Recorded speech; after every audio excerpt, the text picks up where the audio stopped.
ॐ स्थापकाय च धर्मस्य सर्वधर्मस्वरूपिणे अवतारवरिष्ठाय রামকৃষ্ণায় তে নমঃ। শ্রী শ্রী রামকৃষ্ণ কথামৃত প্রথম খণ্ড। তব কথামৃতং তপ্ত জীবনং কবিভিরীরিতং কল্মষাপহম শ্রবণমঙ্গলং শ্রীমদাততং ভুবি গৃহন্তি ইয়ে ভুরিদা জনা। শ্রীমদ্ভাগবত গোপীগীতা, পৃষ্ঠা সংখ্যা 688, 1884, 26 অক্টোবর। পঞ্চম পরিচ্ছেদ, গৃহস্থাশ্রম কথা প্রসঙ্গে। নির্লিপ্ত সংসারী। শ্রীযুক্ত মহিমাচরণাদি ভক্তেরা বসিয়া শ্রী রামকৃষ্ণের হরিকথামৃত পান করিতেছেন।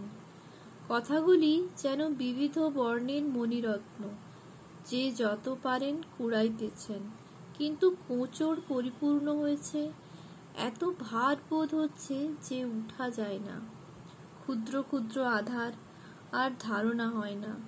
সৃষ্টি হইতে এ পর্যন্ত যত বিষয়ে মানুষের হৃদয়ে যত রকম সমস্যা উদয় হয়েছে, সব সমস্যা পূরণ হইতেছে। পদ্মলোচন, নারায়ণ শাস্ত্রী, গৌরী পণ্ডিত, দয়ানন্দ সরস্বতী ইত্যাদি শাস্ত্রবিদ পণ্ডিতেরা অবাক হয়েছেন। দয়ানন্দ ঠাকুর যখন শ্রী রামকৃষ্ণকে দর্শন করেন ও তাহার সমাধি অবস্থা দেখিলেন, তখন আক্ষেপ করে বলেছিলেন, আমরা এত বেদ বেদান্ত কেবল পড়েছি, কিন্তু এই মহাপুরুষে তাহার ফল দেখিতেছি। একে দেখে প্রমাণ হলো যে পণ্ডিতেরা কেবল শাস্ত্র মন্থন করে ঘোলটা খান। এরূপ মহাপুরুষেরা মাখনটা সমস্ত খান। আবার ইংরেজি পড়া কেশবচন্দ্র সেন আদি পণ্ডিতেরাও ঠাকুরকে দেখে অবাক হয়েছেন। ভাবেন, কি আশ্চর্য, নিরক্ষর ব্যক্তি এসব কথা কিরূপে বলছেন। এ যে ঠিক যীশুখ্রিস্টের মতো কথা। গ্রাম্য ভাষা, সেই গল্প করে বুঝান, যাতে পুরুষ, স্ত্রী, ছেলে সকলে অনায়াসে বুঝিতে পারে। যীশু পিতা ফাদার করে পাগল হয়েছিলেন, ইনি মা মা করে পাগল। শুধু জ্ঞানের অক্ষয় ভাণ্ডার নহে, ঈশ্বর প্রেম কলসে কলসে ঢালে, তবু না ফুরায়। ইনিও যিশুর মতো ত্যাগী, তাহারই মতো ইহারও জ্বলন্ত বিশ্বাস। তাই কথাগুলির এত জোর। সংসারী লোক বললে তো এত জোর হয় না। তারা ত্যাগী নয়, তাদের জ্বলন্ত বিশ্বাস কই? কেশব সেনাদি পণ্ডিতেরা আরও ভাবেন, এই নিরক্ষর লোকের এত উদার ভাব কেমন করে হলো। কি আশ্চর্য, কোনো রূপ বিদ্বেষ ভাব নাই। সব ধর্মাবলম্বীদের আদর করেন, কাহারও সহিত ঝগড়া নাই। আজ মহিমাচরণের সহিত ঠাকুরের কথাবার্তা শুনিয়া কোনো ভক্ত ভাবছেন, ঠাকুর তো সংসার ত্যাগ করতে বললেন না, বরং বলছেন সংসার কেল্লা স্বরূপ। এই কেল্লায় থেকে কাম, ক্রোধ ইত্যাদির সহিত যুদ্ধ করিতে পারা যায়। আবার বলছেন, সংসারী থাকবে না তো কোথায় যাবে? কেরানি জেল থেকে বেরিয়ে এসে কেরানির কাজই করে। অতএব একরকম বলা হলো, জীবনমুক্ত সংসারেও থাকতে পারে। আদর্শ কেশব সেন। তাকে বলেছিলেন, তোমারই ল্যাজ খসেছে, আর কারুর হয় নাই। কিন্তু একটা কথা আছে, ঠাকুর কেবল বলছেন মাঝে মাঝে নির্জনে থাকতে হবে, চারা গাছে বেড়া দিতে হবে, নচেত ছাগল গরুতে খেয়ে ফেলবে। গাছের গুড়ি হলে চারিদিকের বেড়া ভেঙে দাও আর না দাও, এমনকি হাতি বেঁধে দিলেও গাছের কিছু হবে না। নির্জনে থেকে থেকে জ্ঞান লাভ করে ঈশ্বরের ভক্তি লাভ করে সংসারে এসে থাকলে কিছু ভয় নাই। তাই নির্জন বাস কথাটি কেবল বলছেন। ভক্তেরা এরূপ চিন্তা করিতেছেন। শ্রী রামকৃষ্ণ কেশবের কথার পর আর দু একটি সংসারী ভক্তের কথা বলিতেছেন। শ্রী দেবেন্দ্রনাথ ঠাকুর যোগ ও ভোগ, শ্রী রামকৃষ্ণ মহিমাচরণাদির প্রতি। আবার সেজবাবু রানী রাসমণির জামাতা শ্রীযুক্ত মথুরানাথ বিশ্বাস ঠাকুরকে প্রথমাবধি সাতিশয় ভক্তি ও শিষ্যের ন্যায় সেবা করিতেন। আবার সেজবাবুর সঙ্গে দেবেন্দ্র ঠাকুরকে দেখতে গিয়েছিলাম। সেজবাবুকে বললুম, আমি শুনেছি দেবেন্দ্র ঠাকুর ঈশ্বর চিন্তা করে, আমার তাকে দেখবার ইচ্ছা হয়। সেজবাবু বললে, আচ্ছা বাবা, আমি তোমায় নিয়ে যাব। আমরা হিন্দু কলেজে এক ক্লাসে পড়তুম, আমার সঙ্গে বেশ ভাব আছে। সেজবাবুর সঙ্গে অনেক দিন পরে দেখা হলো। দেখে দেবেন্দ্র বললে, তোমার একটু বদলেছে, তোমার ভুঁড়ি হয়েছে। সেজবাবু আমার কথা বললে, ইনি তোমায় দেখতে এসেছেন, ইনি ঈশ্বর ঈশ্বর করে পাগল। আমি লক্ষণ দেখবার জন্য দেবেন্দ্রকে বললুম, দেখি গা তোমার গা। দেবেন্দ্র গায়ে জামা তুললে, দেখলাম গৌর বর্ণ, তার উপর সিঁদুর ছড়ানো। তখন দেবেন্দ্রের চুল পাকে নাই।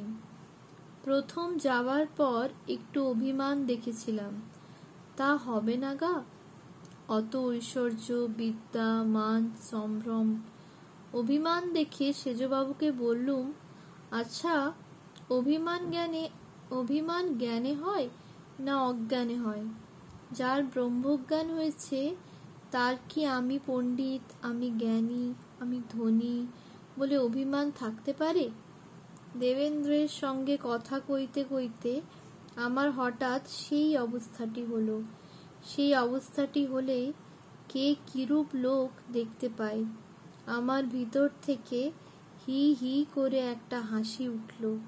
যখন ওই অবস্থাটা হয় তখন পণ্ডিত তৃণ জ্ঞান হয়। যদি দেখি পণ্ডিতের বিবেক বৈরাগ্য নাই, তখন খড়কুটোর মতো বোধ হয়। তখন দেখি যেন শকুনি খুব উঁচুতে উঠেছে, কিন্তু ভাগাড়ের দিকে নজর। দেখলাম যোগ ভোগ দুই আছে। অনেক ছেলেপুলে, ছোট ছোট। ডাক্তার এসেছে, তবেই হলো। অত জ্ঞানী হয়ে সংসার নিয়ে সর্বদা থাকতে হয়। বললুম, তুমি কলির জনক এদিক উদিক দুদিক রেখে খেয়েছিল দুধের বাটি। তুমি সংসার থেকে ঈশ্বরে মন রেখেছ শুনে তোমায় দেখতে এসেছি। আমায় ঈশ্বরীয় কথা কিছু শোনাও। তখন বেদ থেকে কিছু কিছু শোনালে। বললে, এই জগৎ যেন একটি ঝাড়ের মতো, আর জীব হয়েছে এক একটি ঝাড়ের দ্বীপ। আমি এখানে পঞ্চবটিতে যখন ধ্যান করতুম ঠিক ওই রকম দেখেছিলাম। দেবেন্দ্রের কথার সঙ্গে মিলল দেখে ভাবলুম, তবে তো খুব বড় লোক। ব্যাখ্যা করতে বললাম, তা বললে, এ জগৎ কে জানত? ঈশ্বর মানুষ করেছেন তার মহিমা প্রকাশ করার জন্য। ঝাড়ের আলো না থাকলে সব অন্ধকার, ঝাড় পর্যন্ত দেখা যায় না। ব্রাহ্ম সমাজে অসভ্যতা, কাঁপতেন ভক্ত গৃহস্থ।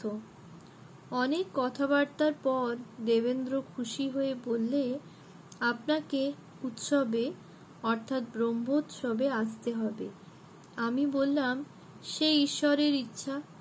আমার তো এই অবস্থা দেখছ, কখন কিভাবে তিনি রাখেন। দেবেন্দ্র বললে, না, আসতে হবে, তবে ধুতি আর উড়ানি পরে এসো। তোমাকে এলোমেলো দেখে কেউ কিছু বললে আমার কষ্ট হবে। আমি বললাম, তা পারবো না, আমি বাবু হতে পারবো না। দেবেন্দ্র, সেজবাবু সব হাসতে লাগলো। তার পরদিনই সেজবাবুর কাছে দেবেন্দ্রের চিঠি এলো। আমাকে উৎসব দেখতে যেতে বারণ করেছে, বলে অসভ্যতা হবে, গায়ে উড়ানি থাকবে না। সকলের হাস্য। মহিমার প্রতি। আর একটি আছে কাপ্তেন। শ্রী বিশ্বনাথ উপাধ্যায়, নেপাল নিবাসী, নেপালের রাজার উকিল, রাজ প্রতিনিধি, কলিকাতায় থাকিতেন। অতি সদাচারনিষ্ঠ ব্রাহ্মণ ও পরম ভক্ত। সংসারী বটে, কিন্তু ভারী ভক্ত। তুমি আলাপ করো। কাপ্তেনের বেদ, বেদান্ত, শ্রীমদ্ ভাগবত, গীতা, আধ্যাত্ম এসব কণ্ঠস্থ। তুমি আলাপ করে দেখো। খুব ভক্তি। আমি বরাহনগরের রাস্তা দিয়ে যাচ্ছি, তা আমার ছাতা ধরে। ওর বাড়িতে লয়ে গিয়ে কত যত্ন। বাতাস করে, পা টিপে দেয়, আর নানা তরকারি করে খাওয়ায়। আমি একদিন ওর বাড়িতে পায়খানায় বেহুশ হয়ে গেছি। ও তো আচারি, পায়খানার ভিতর আমার কাছে গিয়ে পা ফাঁক করে বসিয়ে দেয়। অত আচারি, ঘৃণা করলে না। কাপ্তেনের অনেক খরচা। কাশিতে ভাইরা থাকে, তাদের দিতে হয়। মা আগে কৃপণ ছিল, এখন এত বিব্রত হয়েছে যে সব রকম খরচ করতে পারে না। কাপ্তেনের পরিবার আমায় বললে যে সংসার ওর ভালো লাগে না, তাই মাঝে বলেছিল সংসার ছেড়ে দেব। মাঝে মাঝে ছেড়ে দেব করত। ওদের বংশই ভক্ত। বাপ লড়াইয়ে যেত। শুনেছি লড়াইয়ের সময় এক হাতে শিব পূজা, এক হাতে তরবাল খোলা, যুদ্ধ করত। লোকটা ভারী আচারী। আমি কেশব সেনের কাছে যেতুম, তা এখানে 1 মাস আসে নাই। বলে কেশব সেন ভ্রষ্টাচার, ইংরাজের সঙ্গে খায়, ভিন্ন জাতে মেয়ের বিয়ে দিয়েছে, জাত নাই। আমি বললুম, আমার সেসবের দরকার কি? কেশব হরি নাম করে, দেখতে যায়, ঈশ্বরীয় কথা শুনতে যায়। আমি কুলটি খাই, কাঁটায় আমার কি কাজ? তবুও আমায় ছাড়ে না। বলে, তুমি কেশব সেনের ওখানে কেন যাও? তখন আমি বললুম একটু বিরক্ত হয়ে, আমি তো টাকার জন্য যাই না, আমি হরিনাম শুনতে যাই। আর তুমি লাট সাহেবের বাড়িতে যাও কেমন করে? তারা শ্লেচ্ছ, তাদের সঙ্গে থাকো কেমন করে? এই সব বলার পর তবে একটু থামে, কিন্তু খুব ভক্তি। যখন পূজা করে, কর্পূরের আরতি করে, আর পূজা করতে করতে আসনে বসে স্তব করে, তখন আর একটি মানুষ